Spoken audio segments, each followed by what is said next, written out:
So hello guys, may adlaw nyo dia. So karon guys no is adlaw Sabado. So karon guys na power service interruption nga gipahigayon ang tubod. Guys, tubod Lanao del Norte or ang Lanico na gipahigayon nga power service interruption along sa tubod nga linya. Sakop niya is under ani nga palong guys is ang sakop sa Baroy, tubod Kulambugan, Magsaysay, Malingaw nga area.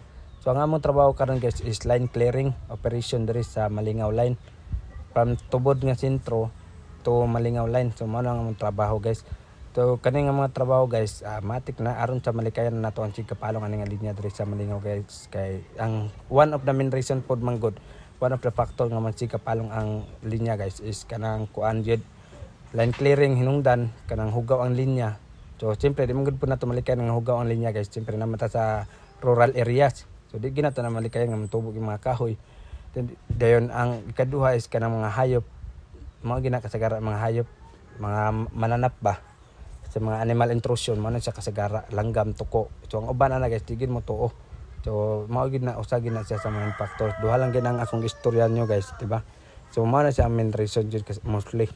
Then diri guys, shout out sa atong mga kaubanos kay alin ditong kasinso, then kani si Ching Malaay tong gamit sa sundang. Then kita ni gakawit-kawit tata ni guys. Then ka video lang tawanan ta ka kita nga trabaho ta kay ga video mo kita diri dapita guys. Then shout out po tani ni Uncle Balos, matik na kita ni nata sa ubos kay pulipulir man saka kuhit-kuhit ani good guys.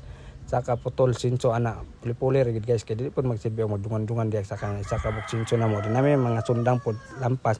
So saka ra gyapon tani guys kay gikan tani ka saka na kita mo ga sinso diya ang isa katong si Ching pud malay may gatiwas sa pikas nga side. Then shout out sa atong area foreman po nga nag-guide po dahil guys.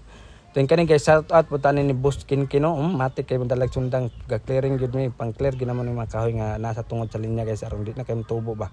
Then shout out to po tani ni Bilyakura o kuhit ng kuan kanang kapayas guys, kaning request po ang kaning tag-iya. Kaning sa barangay hall nag-request po nga kuanon kanang putlon na lang daw ning kapayas. So mao tong ato nang putol po na sa atong kauban guys. Silang duha ni badi na ko ungos. Then gipugngan po ni kay Alin ang pagputol sa punuan sa kapayas. O taga gina guys.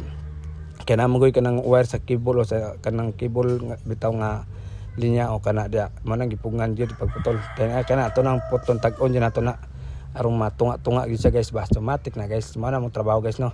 So after ato guys na ni udto na dayon midre sa central office sa Lanico. So ana amount ng mga kauban ng mga sakyanan sa Lanico. Mo na central office sa Lanico guys.